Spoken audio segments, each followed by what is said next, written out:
Good afternoon, everyone. Thanks very much for tuning in for this special webinar discussion coming to you from the Smith School of Business.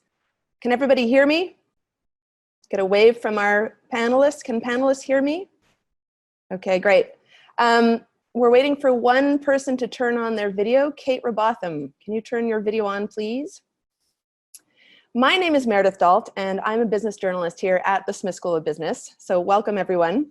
Today, we're talking about what a lot of people are wondering, which is how will the coronavirus impact business in Canada? And more importantly, what happens next? This webinar is being presented today by Smith Business Insight and Queen's Executive Education. Now, before I introduce our three panelists, I want to remind you that today's discussion will be recorded, and you'll be receiving a link to that recording by email on Monday. You will also have the opportunity to ask questions of our panelists at any time. You will see a Q&A button at the bottom of your screen. That's the button to click to ask your question. As you can imagine, Zoom is working very hard these days to keep us connected, but there are sometimes technical glitches that happen. We will ask you to please be patient if that should happen today. Now, it's my pleasure to introduce our three panelists. Dr. Wei Wang, I'll get you to wave, is an associate professor of, I'm getting some reverb, associate professor of finance and RBC Fellow of Finance at Smith School of Business. He is also the founding director of the Queen's Master of Finance Beijing program, which is offered in collaboration with Renmin University of China.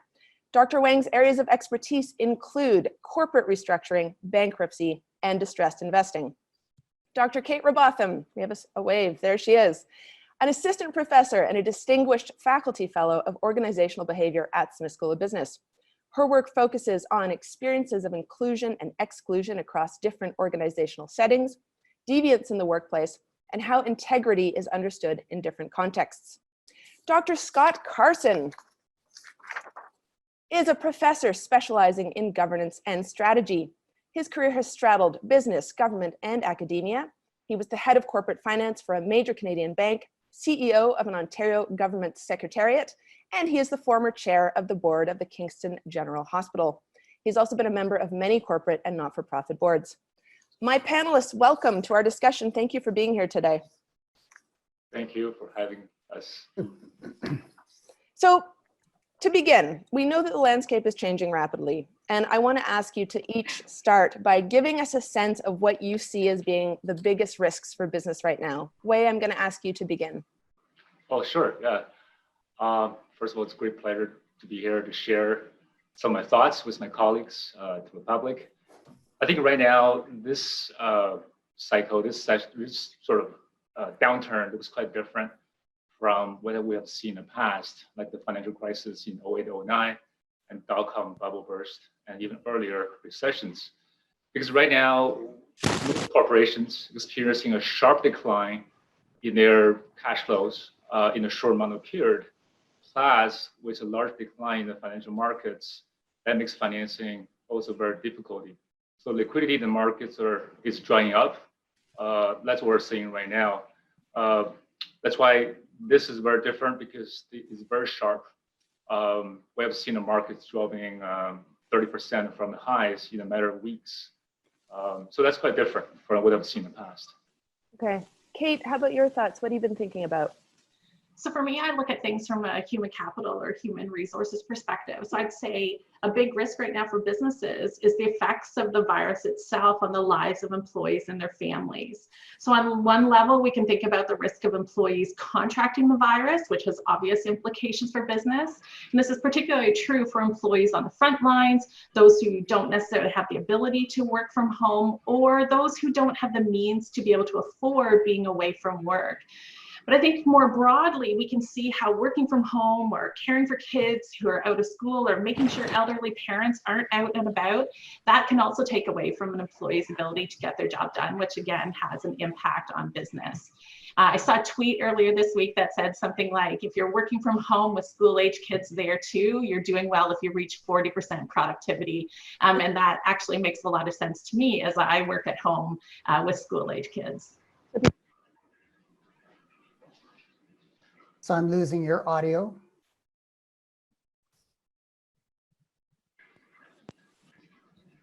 Technology is not always our friend. Can you hear me now? Yep, we're good to go.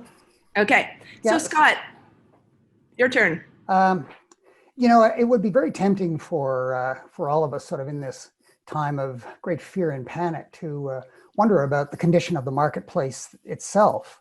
Governments are significantly intervening. You have central banks doing the same, closing of borders, and you might wonder whether at the end of all of this, we're still going to have a marketplace that existed several months ago. And I think the answer is yes. I mean, there've been lots of reasons to ask this kind of a question, because even if you looked at the end of the Second World War, the British government, a labor government, nationalized a range of businesses: coal production, petroleum, gas, communications, transportation. And as we see potentially the Canadian government going into something like a US style former TARP program, where they're purchasing assets and making investments in companies, we might wonder whether or not our marketplace will look the same when we come out. But I think the answer is not to worry. None of those very significant changes in market structure are likely to occur. Government interventions and government involvement in the marketplace is likely to be transitory, largely shoring up liquidity concerns like Shay mentioned, and building consumer confidence. You sound positive. You sound more optimistic than I expect many people do right now. Yeah, I am positive relative to the set of circumstances we're in.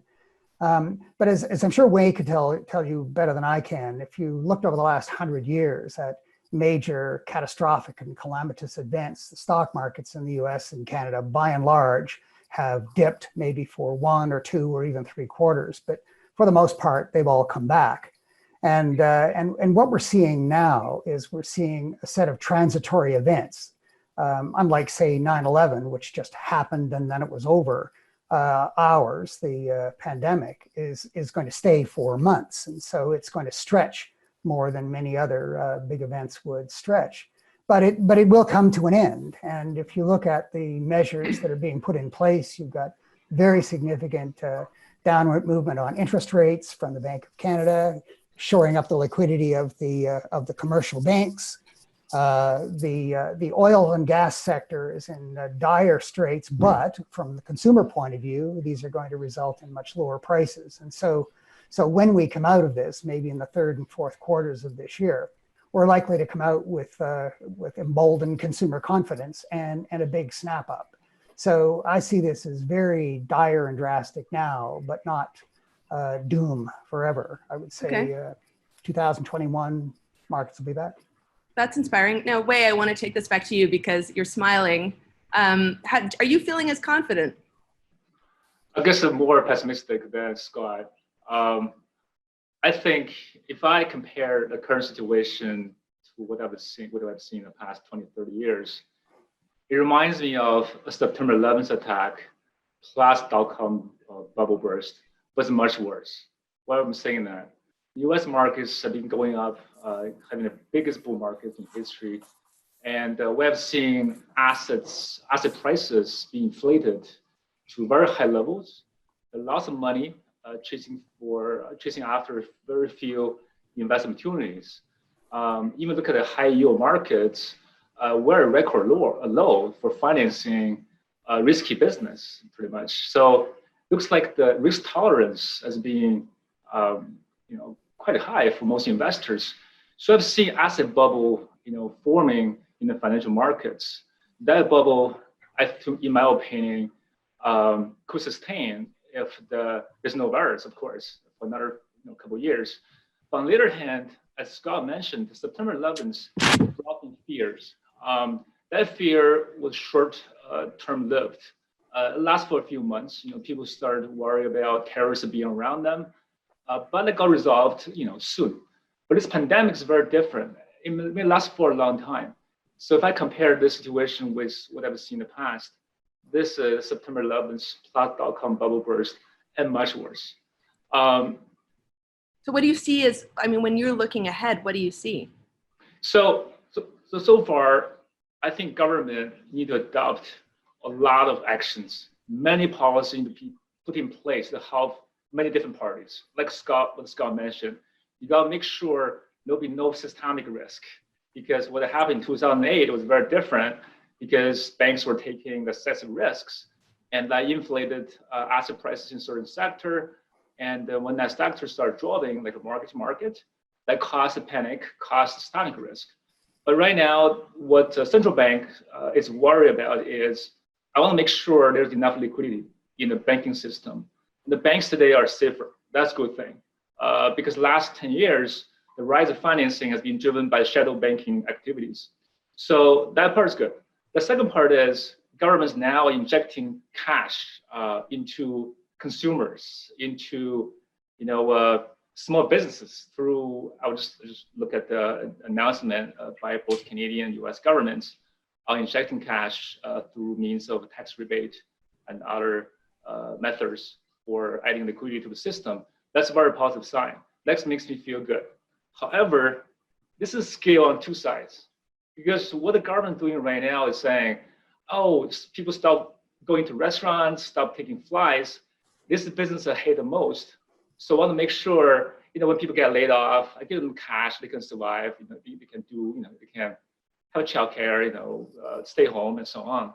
However, on the other side is how to contain the virus, because you're giving money to consumers, you want to make sure they'll stay home and not travel, not go anywhere to use that cash. I'm still seeing many people walking around, still traveling to overseas. That bothers me because we need to make sure people are aware how serious this virus is. Because the longer that takes to contain the virus, the longer we'll be in potential recession. That makes me worried is that the government is resolving one side of the equation, injecting liquidity or doing all these things, which is encouraging. But the markets are still falling. Why? Because the markets are worried the virus is not contained properly. So I think in certain parts of the country, like right now in the world, Italy, even in California, New York State, they're having lockdown. I think, but other states are not doing that. In Canada, we're not doing that yet. What we're doing is advising people not to travel or stay home, but there's no enforcement. So what's going to happen is, as a small business owner, if I shut down my business completely, what's going to happen? I got zero cash flow, and I got lots of costs to pay: employees, landlords, utilities, and so on. So, on the other hand, if I run my business just by opening my business, I have a few customers, I can sustain that business with no profit, but there was no loss for a few more weeks. So that means by running the business now, it's going to put me in an advantageous position. So that's why if you want to contain a virus, there's got to be some order coming from the government to shut down, to have a lockdown, so people will not use that money to go to restaurants or go to travel, do something that's going to spread the virus. So what I'm saying right now is the government is doing a lot, but it's just one side of the equation. We're not doing enough on the other side, which is contain the virus. It's complicated stuff. I want to bring Kate into this discussion to talk about the human capital side of things. I mean, when you're listening to this talk, Kate, I mean, the fact is it all comes down to people. I mean, you're talking about Wei's talking about businesses shuttering, they've got employees to pay, or they lay them off, which is an equally difficult decision. How are you sort of making sense of what's happening right now when it comes to humans? Well, it's tough. And I think to Wei's point, I mean, it really does highlight this side of, how are we going to get this contained, and how are we going to take care of people, I think broadly, not just in an organizational context. And one of the things that I actually saw this morning, it was a statement by David Turpin. So he's the current president of University of Alberta. He used to be a dean of arts and science at Queen's. And he said today, I just want to pull up the quotation. He said, these are extraordinary times, and in these challenging times, it is our job to model empathy, understanding, and compassion.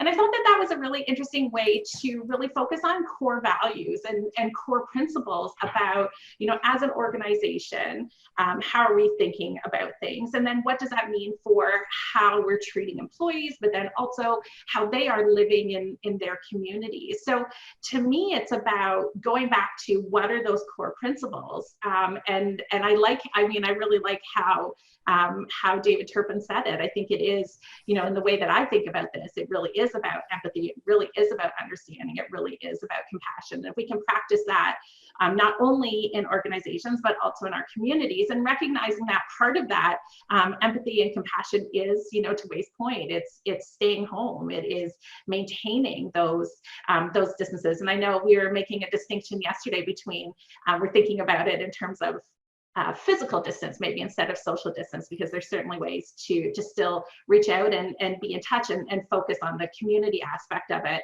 without putting us at risk and putting our families and the people around us at risk too. I mean, and Scott and Wei, I'll invite you to jump in at any time. I know about people who are being laid off because they don't have jobs. It's not that the employer is not empathetic. It's that they just don't have the cash flow. On the other hand, I've heard about small businesses. The independent movie theater here in Kingston, for example, is shuttered, but they are continuing to pay their employees. What does a business owner do to manage empathy and cash flow? Well, maybe I could just sort of jump in. I want to get one more little shot at my good colleague, Wei. Who's been giving me good investment advice, I must say, over the last little while. I'm a little more sanguine than he is about what governments are doing to contain, certainly in Canada, airlines no longer flying and border crossings closed, and the shuttering of, in Ontario, virtually everything where people can assemble. So let us just say we're pessimistic, and it's going to take, say, 4 or 6 months for the virus to clear, or substantially clear, which it will. What makes this very different than, say, 2008, where you had structural problems in the financial system, this one is largely a problem driven by the customer and the consumer. So all of these business closures, small businesses, the restaurants and the entertainments, of course, are going to hurt, but what governments, or be hurt rather, and many will fail. But what governments are doing by way of the fiscal policy rescue packages are largely shoring up bankruptcy risk. In other words, they're trying to provide enough cash and non-payment to governments for businesses, at least to keep going and loosen up and provide more credit, so that for those businesses that have staying capacity, they at least have the wherewithal to get cash. And you see a very significant part of the government's activities, the $27 billion focused on consumers, individuals. So largely to keep personal bankruptcies at bay. So what happens when we come out of all of this? It's not that we had a badly structured financial system or that the marketplace was at fault. We've got consumers whose confidence is gone. And what'll likely lead, I think, the recovery in the fourth quarter and the early part of 2020 is going to be the consumer. Interest rates will be very, very low, so people will have money to buy things. Payments from government programs will be down, so individuals won't be strapped. Individuals will come out of cabin fever and start going to restaurants. And the very fact of petroleum prices, like one statistic I saw from the Bank of Montreal is that a 1 cent drop in gas prices pumps $100 million into the economy. And if you look at very low interest rates and say, well, how will that affect the real estate markets? The real estate markets in Canada is about 24% of our GDP. So all of these things are kind of poised for a recovery. Wei is quite right that this is going to be a long time in coming because the virus has got to feed its way or find its way through the system. But when it does come out, I'm optimistic that the return will be quite significant. Are we going to see, and again to Wei's point, are we going to see the TSX above 17,000? Probably not for quite a long time, but we're going to see it a lot higher than it is today at around 12. Okay, Wei? I just want to add to what Scott said. I agree. We'll come out of this someday. I have no doubt about it. But what my worry is how long we'll stay in this. That worries me the most. Because Scott said, the consumption actually accounts for 70%, 60% of the GDP in Canada. If we lose 2 quarters, say this quarter, next quarter, we got 20% drop in consumption. Even if we revert back, let's say another 10% last quarter, they're going to still drag down GDP quite a bit. What I'm worried about it right now, consumers do consume the basic, needs. That's food, toilet paper, that really has a low price, okay? But the larger part of that consumption is driven by consumption in durable goods. That's cars, appliances, things that are worth a lot, but also that discretionary, you know? So I think that demand is going to stay low for a long time. Now, back to what I mentioned earlier, I'm really worried about we're going to stay in this for a long time. Long time, I don't mean 3 years. I mean, probably 6 months, now 3 months. I want to stay this for only 1 month. We get out this in 1 month. But if the virus cannot be contained and people start walking around, shopping, gathering, that just not going to happen. And that means everyone else is going to suffer from it. We're going to stay this for a long time. Kate. Yeah, just step in there, Meredith, because I think the other point, just about, you know, how compensation is being handled and how organizations are doing that.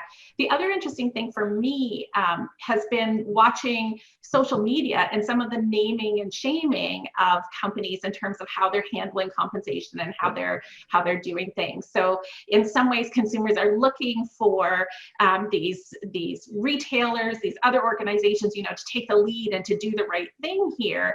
Not and then I guess responding in ways that that express their approval or their frustration in terms of the way that companies are handling this. And we've seen this certainly through the NHL and how for so long, you know, these are the teams who are playing there or paying their part-time employees, and these are the ones who aren't. There was, you know, when Zion was going to be paying or donating $100,000 of his own money in New Orleans to the arena staff there, and there was nothing coming from the team owner. So there's been some interesting conversation around that too, about what companies should be doing based on, you know, what the public thinks that they should be doing. Right, thank you, interesting. I just want to make a note here that to our audience, if you do have questions to ask, you can ask those by clicking on the Q&A button at the bottom of the screen. We have had some questions come in, so these are for all of you. Probably based on something you said, Wei. The question is, should Canada enforce a lockdown of business? And if so, how long for? So yeah, you know, my preference will be, okay, let's look at other countries. That was what has happened. The Chinese government definitely took a very aggressive approach. Sometimes we say too aggressive. Sometimes we say but it's effective. So lockdown happened in the whole country for about a month, and the whole purpose is contain the virus. Because when you limit the number of people who got contracted and make them recover, eventually virus will be gone. You know, we want to make sure that going to take less time to achieve. Now in Canada, I think on that time we're not doing enough. I mean, my personal preference is lockdown gonna make people suffer, gonna make people unhappy because we cannot go anywhere. We're locked down in our own house, like a prison. You know, that could make everybody go angry. But in my opinion, certain methods could be more effective. And right now, the purpose is, as also Scott said, the government policies make sure we're going to avoid bankruptcy risk. But if we stay this for too long, we can rescue the consumer from bankruptcies, but the government is going to go bankrupt. How long can this last if business is just going to shut down for a long time? So I think the more aggressive more aggressive approach we undertake, the more pain we'll be in, but it'll be short term. Okay, fair. Scott, do you want to jump in? Well, the Ontario government imposed the Emergency Management Act, which gives it sweeping powers to close businesses and public venues, which it's clearly done. Take a walk around Kingston. There's nothing open. Queen's Library is just closed. All the other libraries are closed. There aren't any restaurants open. I mean, they're in a country like Canada, say, as opposed to China, within the context of what is legally permissible, the Ontario government and all of the other provinces except one have basically invoked that. The worst outlier, frankly, is British Columbia, which has waited so long even to close its schools, as you're seeing in the UK.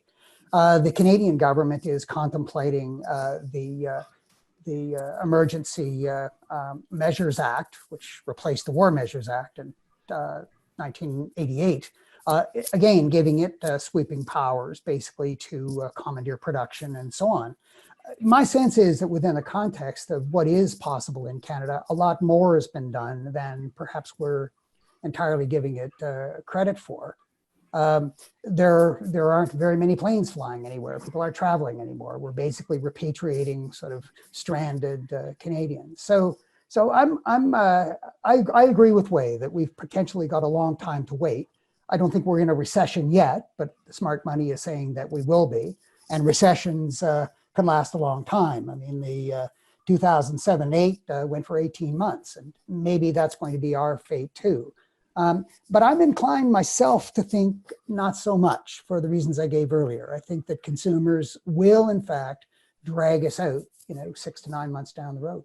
Well, let me ask this question that just came in then. With all this government stimulus flooding the economy, should we be worried about inflation in the medium to long term? No, I don't think so, because it's not stimulus as normally we would find fiscal policy doing. This is not stimulus to create new productivity measures. It's largely stimulus to fend off bankruptcy, to give people sufficient cash to stay afloat. So what you would expect to be inflationary is if you've got much too much investment chasing cash, but that investment is not going to happen. You're going to have money, you're going to have companies that are basically taking these investment programs largely to stay alive. And if you see, you remember in 2008, the U.S. Treasury started acting under what's called TARP, which is a program that allowed them to invest, I think, $700 billion US in companies, and most notable was shoring up the banks and the auto industry. I don't know what the news is today, but the discussion is that that's possibly on the way, or something akin to that in Canada, with a target being the oil and gas industry. Well, that's not to encourage further exploration. That's to keep that industry afloat while we get our way through that. So I guess the answer to the question is I don't see this as inflationary. Okay, anyone else want to jump in, or shall I'm going to toss this new question to you. Kate, it might be for you. What's your take on universal basic income? Wouldn't this be more efficient and effective than what the government is doing now? So Kate, I'll let you take that one first, and then everyone else can jump in.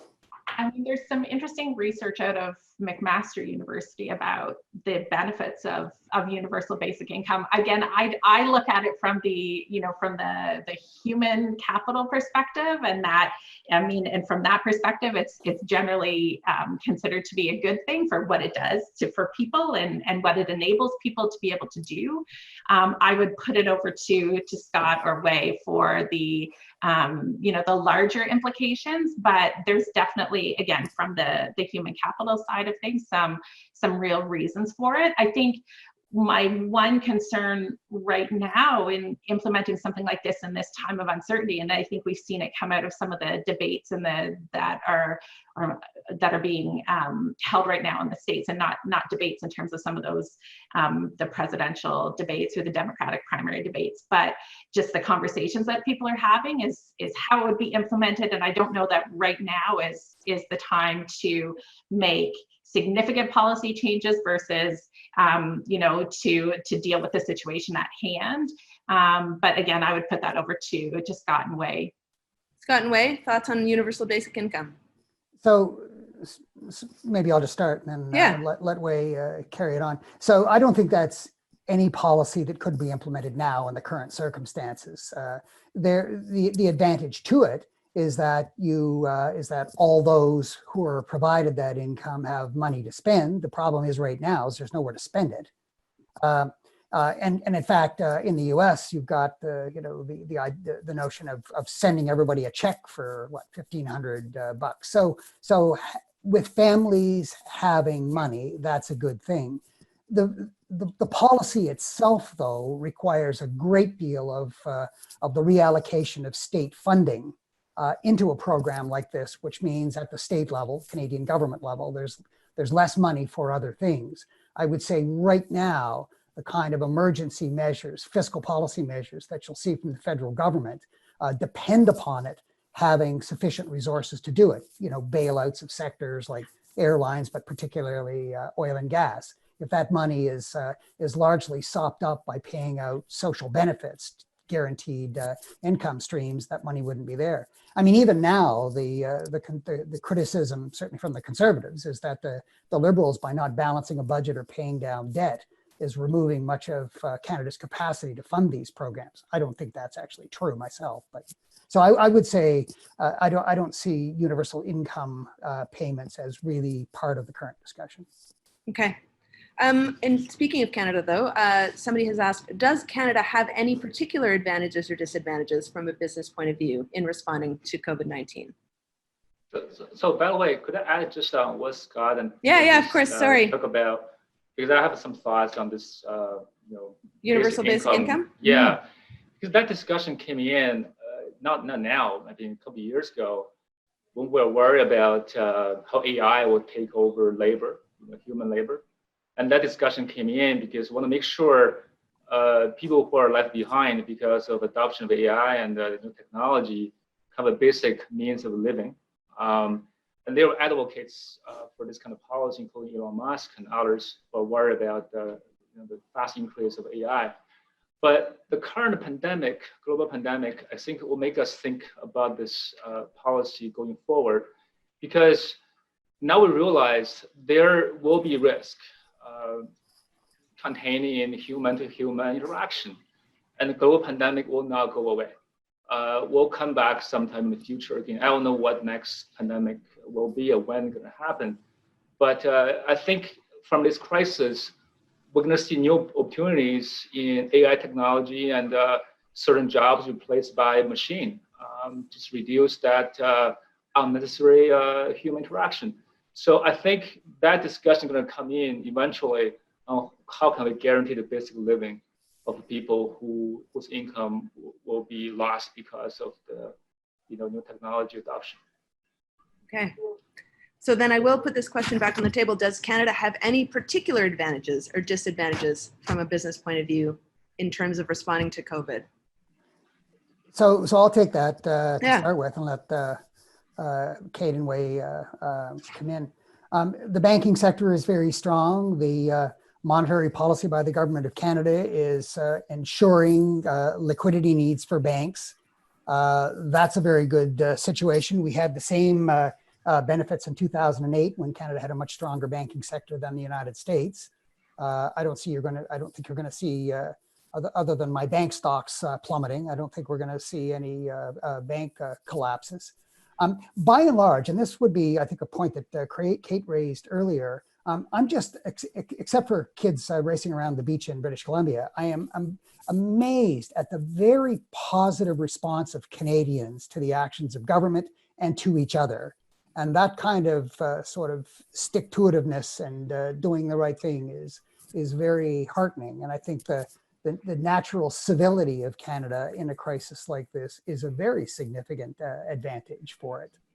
Interesting. Anyone else want to weigh in? Sure. I think one advantage about Canada is we have only just a few metropolitan areas.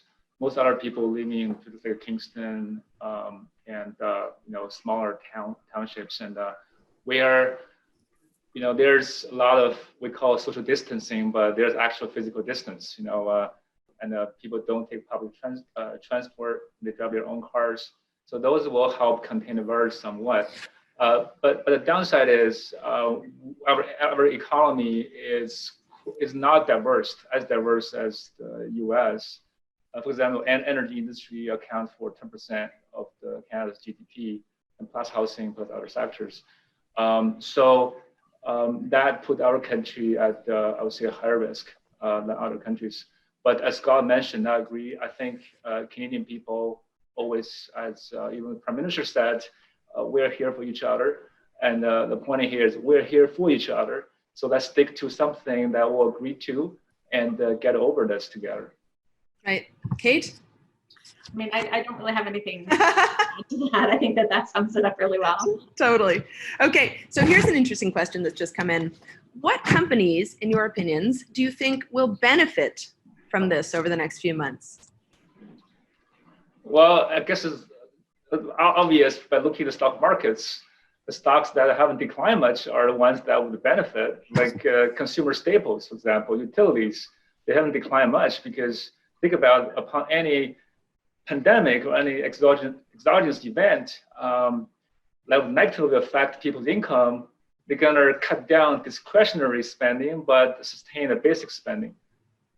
So those sector will benefit for now. So just follow, I would say, one signal that will tell you when maybe at the bottom or where up for recovery is you start seeing consumer staples stock price being flat and other sectors start rebounding.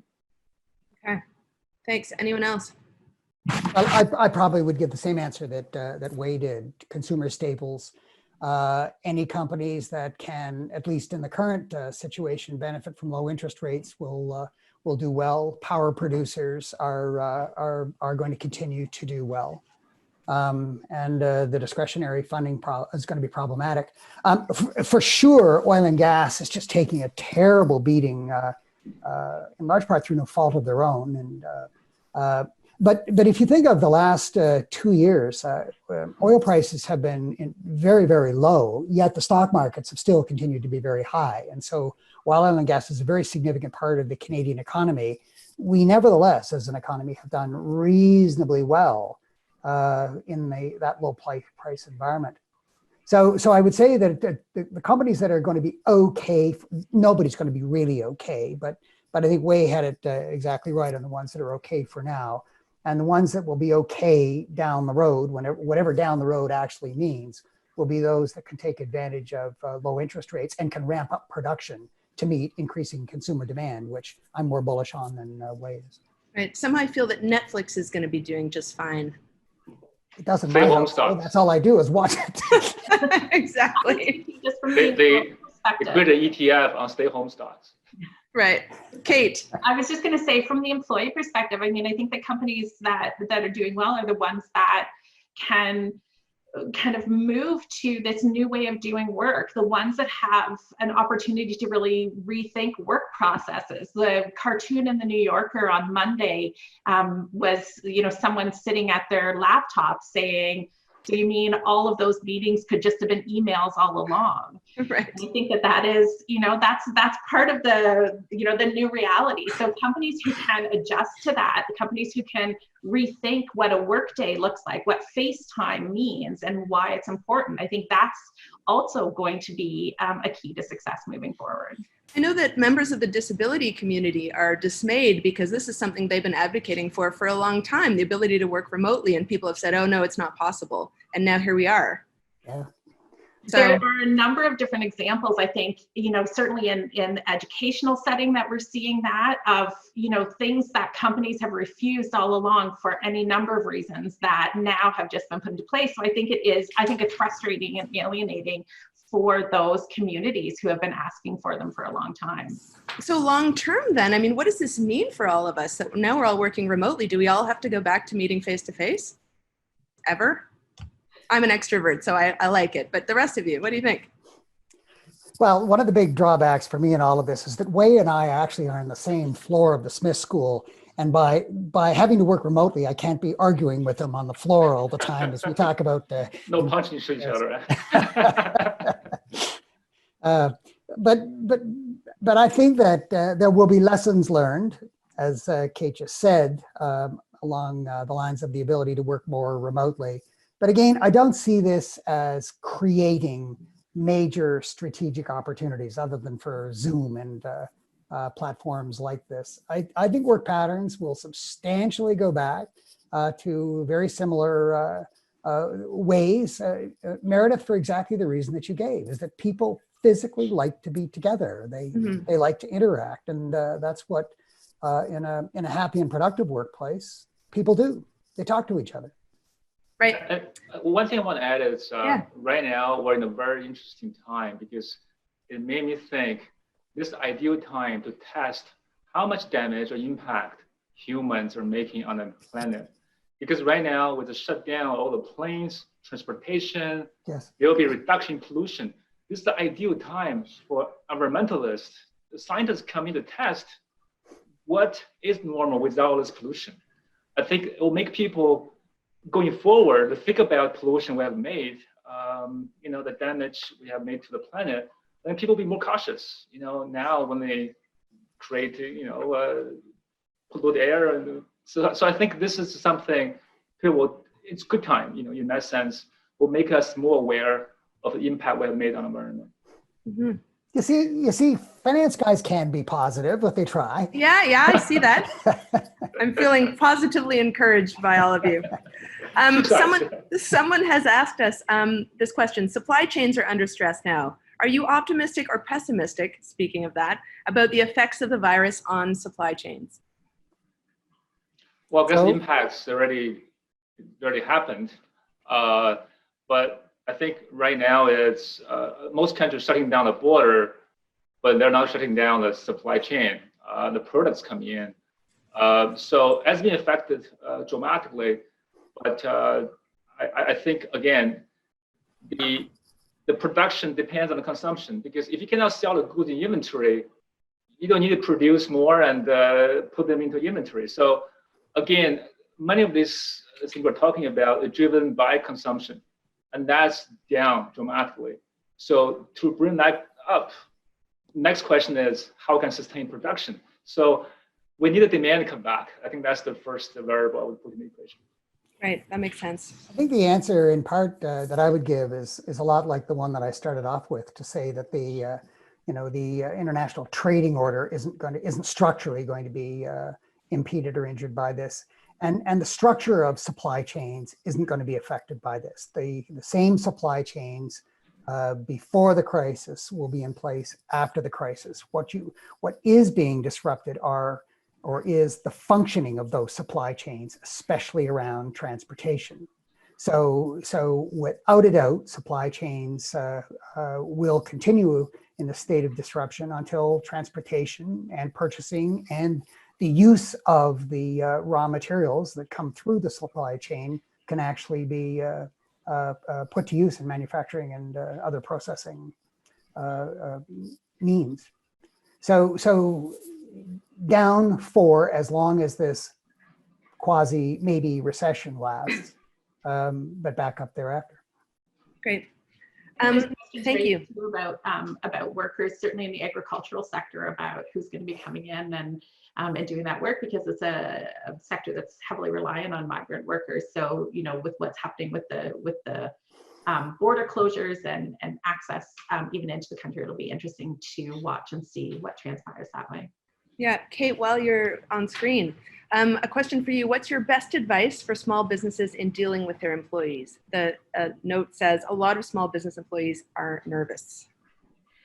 Yeah, I mean, best advice is a tough thing, right? Because of all the different variables at play. I think for me, I go back to core principles. So core principles around transparency and communication. I think that one of the big things, and even what we've seen with our student population, is that people don't respond well to uncertainty necessarily. They want to fill the vacuum and sometimes do it in ways that aren't always productive. So the more communication that can come from a small business, the better. And I think, again, it's hard to say how to handle compensation, how to handle things like that. But again, consistency, fairness, those principles that tend to drive small businesses are ones that need to be highlighted. And this gives an opportunity for those small businesses to really live out those values and those things that are important to them. So, I mean, really the biggest piece of advice I would have is just communication and transparency, and as much as possible, include your employees, especially in a small business, in decision making. There are always, a number of ways to satisfy any interest in these situations, and so to expand your decision making to include your employees is probably a really good idea. That's good advice. Thank you. We are almost out of time, remarkably, and we have so many more questions coming in. So I will ask those of you who have not had your questions answered to just be patient, because what we're going to try to do is turn this into content for Smith Business Insight and other vehicles. So we hopefully will get to these questions. Before we finish, I would like to ask each of you if you have a sort of final thought, something you want to leave us with as we go out back, as we retreat into some other corner of our homes and ride this out. Well, I'll start then. Panic and fear makes this somewhat similar to 9/11. Panic and fear is the worst possible response to something like this. People selling stocks, for example, in a panic is never a good idea. Recognizing and being optimistic, not foolishly so, but that things will get better. They always do. This is a disease that will get better, and we could, it's a medical issue of how long it'll take. But being optimistic about the future and positive about the future would be the message I'd leave. Great. Wei. Yeah, I guess I would like to give a message to my fellow Canadians. I think if everybody could just cut down your social interactions through in-person interactions, cut down your travel, let's just stay home for the next 3 to 4 weeks. Let's just try the best we can to contain this virus spread. Then that's the most responsible act we're going to put in to help others. And if we can contain a virus, I'm so much on the same page with Scott. We can get out this very soon. And also, I just think in general, when I don't see that happening, I'm not buying the financial markets. That means markets have more to decline because investors need confidence that this virus can be contained, and they gotta know how long. Right now, we don't know whether it can, and we don't know how long. That's why markets are still crashing. So let's all do that. Gonna help everybody. So that's just my piece of advice. Thank you. Kate. For me, I really just try to focus on the kindness and generosity and goodness that we see all around if we just look for it. And there's so many different examples of that right now. I think about, the frontline medical personnel who are putting themselves at risk to look after all of us. And I think about the grocery store workers, the truckers, the janitors and the cleaning staff who are working hard to sanitize our spaces so that they can be safe for us to be in when we can get back to them. I look to someone like Max Kerman from the Arkells, who's giving flattening the curve music lessons on Instagram every day. I mean, there's ways that people are just finding to connect and to build community, even as we maintain distance from each other. And I think, for me, what is heartening is that there is an ethic of care all around us, and we just need to tap into it. Wonderful. That's really lovely. Thank you. Before I let you go, and before we wrap things up, I want to just take a moment to let our audience know about some opportunities for online learning that are coming here at the Smith School of Business. We do recognize that many people are working from home and may be looking to engage in professional development while they're doing that, while they're at their desks, at their kitchen tables, wherever they are. So Queen's Executive Education is offering a number of opportunities to pursue remote learning through live interactive streaming. We are getting a slide up. There is the URL. So smithqueens.com/execed will take you to more information about the kinds of programs that you can be participating in to extend your professional development while you're at home. So I do hope everyone has enjoyed today's free webinar. Do join us next Thursday, also 1 o'clock, for a webinar on resilience with performance coach Dane Jensen. Sign-up details are going to be posted on the Smith Business Insight website, and you'll also be invited to attend by email. So Wei, Kate, Scott, thank you so much for joining all of us today and for sharing your insights. It was really wonderful and useful. And I will say, on behalf of the Smith School of Business, thank you to everyone for tuning in today, and enjoy the rest of your day and weekend for whatever it brings. Thank you. Thanks. Thank you. Bye. Bye-bye.